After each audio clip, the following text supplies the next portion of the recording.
Votre matinale se poursuit sur la Sen TV, première télé urbaine du Sénégal. Rebonjour à vous tous et bienvenue dans ce journal. Ce 26 novembre est célébrée la journée de l'élevage dans l'étendue du territoire et le chef de l'État Macky Sall est attendu donc à Koungheul pour les besoins de cette journée. Et après Koungheul, bien sûr, le chef de l'État prendra la direction de Touba où il est attendu vers les coups de 17h. Une visite qui entre donc dans le cadre du Grand Magal de Touba édition 2015. Touba se prépare pour lui réserver un accueil triomphal conformément au ndigal du khalife général des Mourides. Ici, la correspondance d'Abdoulaye Diagne.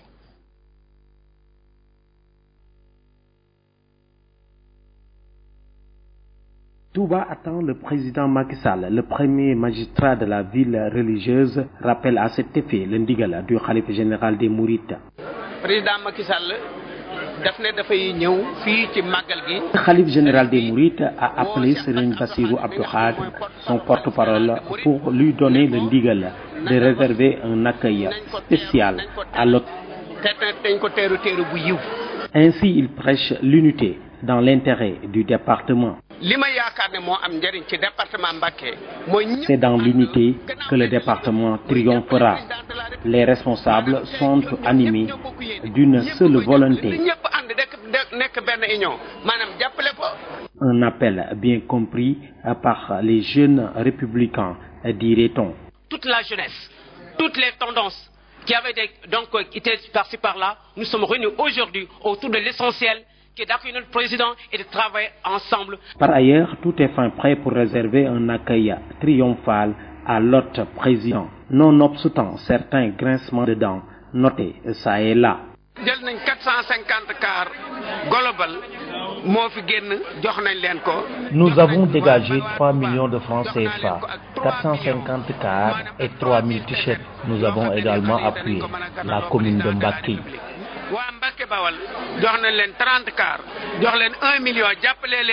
Voilà, Abdoulaye Diagne, merci à vous et merci à toute l'équipe qui se trouve présentement à Touba. Et nous parlons de tout à fait autre chose, c'est la Confédération syndicale internationale Afrique qui tient donc les 25 et 26 novembre, c'était d'ailleurs hier et aujourd'hui son troisième congrès sur le thème des syndicats forts pour une Afrique meilleure.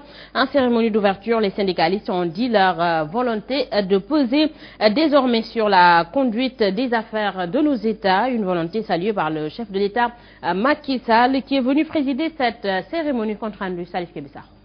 Des syndicats forts pour une Afrique meilleure, c'est le thème sur lequel se penche la Confédération syndicale internationale Afrique à l'occasion de son troisième congrès. En ouverture de ce congrès qui dure 2 jours, les syndicalistes qui ont pour invité d'honneur le président Macky Sall ont manifesté leur volonté de peser désormais sur la conduite des affaires de nos États. Ce choix n'est pas fortuit. Il traduit notre volonté de revendiquer notre statut en tant qu'acteur à part entière du développement économique, social, politique et culturel de nos pays respectifs, et au-delà de celui de notre continent. Une volonté qui n'a fait qu'enchanter le président Macky Sall. Dans son discours d'ouverture, le président a félicité les syndicalistes du choix du thème qui, selon lui, montre que la revendication n'est pas le seul credo des syndicalistes. En choisissant comme thème de vos assises des syndicats forts pour une Afrique meilleure, je vous félicite car vous indiquez de fort belle manière à travers ce choix que la revendication n'est pas votre seul credo. Le mouvement syndical international est aussi et surtout une force de proposition et de contribution. Pendant 2 jours, ces syndicalistes vont se réunir autour du thème pour, au finish, faire des recommandations aux États africains. Kébessaro, merci à vous et nous reparlons de la gestion des ordures à Dakar. Selon un décret pour dissoudre l'entente Kadakar, là c'est les propos du maire de Dakar. Khalifa Sall dénonce une violation flagrante de la loi par les autorités concernant l'attribution de la gestion des ordures à l'unité de gestion des déchets solides. Et Khalifa Sall ainsi compte attaquer cette décision devant la Cour suprême. Compte rendu de sa rencontre signée Lady Meda.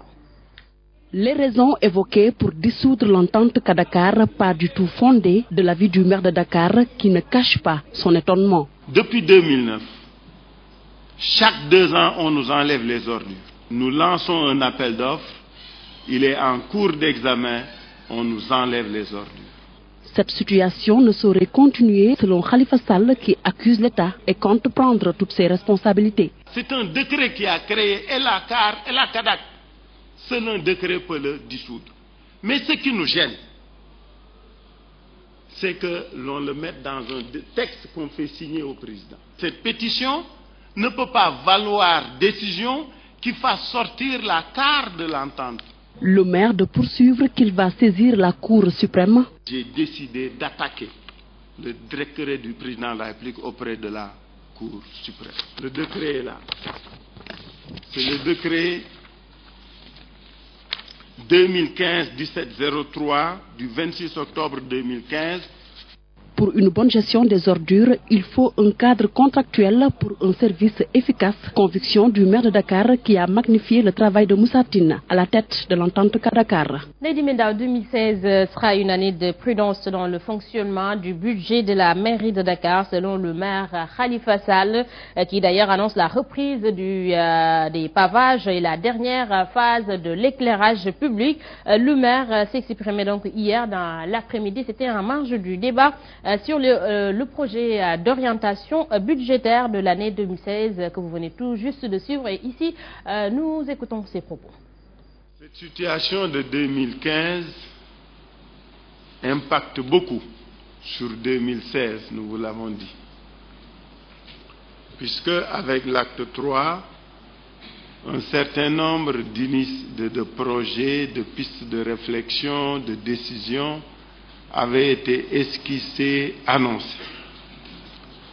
Au moment où nous entamons le marathon budgétaire avec d'abord les orientations budgétaires, nous ne savons pas encore sur quelles recettes, sur quelles ressources sûres nous devons construire notre budget 2016. Bien sûr, ça ne peut pas être un problème. Et nous restons toujours avec le maire de Dakar qui parle ici du projet BOAD concernant donc le stationnement qui va être conduit par les communes selon Khalifa Sall qui interpelle d'ailleurs ses pairs à ne pas accepter d'être instrumentalisés par la quête des financements. Toujours ses propos. Nous avions avec la mairie du Plateau fini de mobiliser les fonds de la place de l'Indépendance.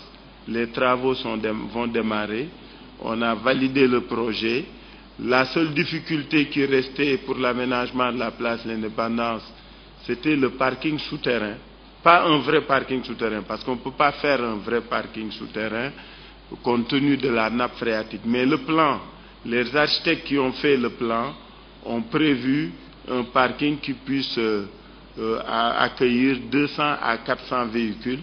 Ce parking jumelé à celui de Kermel pourra permettre de résorber pour une grande part le flux des véhicules dans le centre-ville, en plus du projet BOAD, donc qui a prévu le stationnement. Plan Sénégal émergent et consensus national, c'est le thème de la 4e édition de l'Université de l'émergence de la COJER, la Convention des jeunes républicains, prévue donc les 11, 12 et 13 décembre à Mbodjen. Et les jeunes républicains ont fait face à la presse hier pour étaler les grandes lignes de ces grands moments de réflexion approfondie sur la vision du chef de l'État Macky Sall. Thérèse Faye Diouf, coordonnatrice de la COJER, ici avec Ndeye Khady Thiam Tall. La 4e édition de l'Université républicaine sera non seulement l'occasion pour la COJER nationale et toutes les autres structures du parti de renouveler leur confiance et leur soutien sans réserve au président de la République, son Excellence Macky Sall, président de l'Alliance pour la République, mais aussi de créer les conditions d'un réel partage d'expériences entre militants d'un même parti. Des panels, des ateliers de partage, une grande exposition et des plaidoyers sur le PSE sont prévus. Nous exerçons toutes les formations politiques, surtout de l'opposition, à travailler beaucoup et à parler moins. Cap sur le sud du pays à l'initiative de la structure AgriPro accompagnée par des partenaires brésiliens d'Agritech. Le processus de modernisation du secteur de l'agriculture est mis en branle et ils ont donc comme capacité des agriculteurs de la région de Sédhiou sur l'utilisation et l'entretien du matériel agricole. Les producteurs bénéficiaires de cette formation pensent qu'au-delà de la longévité de leur matériel agricole qui est assuré les motoculteurs mis à leur disposition permettront d'augmenter les superficies à cultiver, mais également les rendements. Correspondance à Sédhiou, Ibrahima Diallo. Le processus de modernisation de l'agriculture est en cours dans la région de Sédhiou. C'est à l'initiative de la structure AgriPro accompagnée par des partenaires brésiliens de Agritech. Ils ont capacité des agriculteurs de la région de Sédhiou sur l'utilisation et l'entretien du matériel agricole. Chérif Ndiaye, technicien à AgriPro et formateur. On leur a appris comment entretenir le matériel, soit la vidange, les nettoyages et beaucoup de choses. On leur a aussi appris à conduire. Ils ont fait des pratiques sur le terrain et beaucoup d'autres choses. On leur a appris la bonne utilisation, les bonnes manières de conduire. Parce que nous voulons que ce matériel-là puisse durer. Les producteurs bénéficiaires de cette formation pensent qu'au-delà de la longévité de leur matériel agricole qui est assuré, les motoculteurs mis à leur disposition permettront d'augmenter considérablement les superficies à cultiver et les rendements. Bakary Koli est producteur à Marrakech. Très satisfait parce que la formation elle est premièrement théorique et deuxièmement pratique. Et tous ceux qui se sont déplacés pour, n'est-ce pas, venir apprendre ont bien appris. Même la culture attelée avec vache ou bien cheval ne peut pas faire ce que nous avons fait en 10 minutes. Donc nous pensons que ce matériel, une fois avec nous, pourra nous permettre de faire de très grandes surfaces, des hectares. Face à la forte demande des agriculteurs de la région de Sédhiou de disposer de matériel agricole, la structure brésilienne Agritech s'engage aux côtés d'AgriPro à mettre à leur disposition des motoculteurs, outils idéal capables de désherber, de labourer, de semer et même de faucher. Ibrahima Diallo, merci à vous. Et puis nous parlons de l'actualité internationale. Avant de clore ce journal, le groupe État islamique a revendiqué l'attentat suicide qui a frappé un bus de la sécurité présidentielle en plein centre de Tunis le 24 novembre. Et cela en fait le 3e attentat revendiqué en Tunisie par Daesh. La Tunisie a annoncé mercredi soir la fermeture provisoire de sa frontière avec la Libye et le président français François Hollande a apporté personnellement ce mercredi, c'est-à-dire hier, son soutien à la Tunisie lors d'un entretien téléphonique avec son homologue tunisien. Toujours sur l'international, d'ailleurs nous restons avec François Hollande qui donc doit se rendre à Moscou ce jeudi pour discuter avec Vladimir Poutine de la mise en place d'une grande coalition contre l'organisation État islamique. Mais Paris contre Moscou doivent plutôt d'abord clarifier leur position sur les cibles visées et l'avenir politique de la Syrie.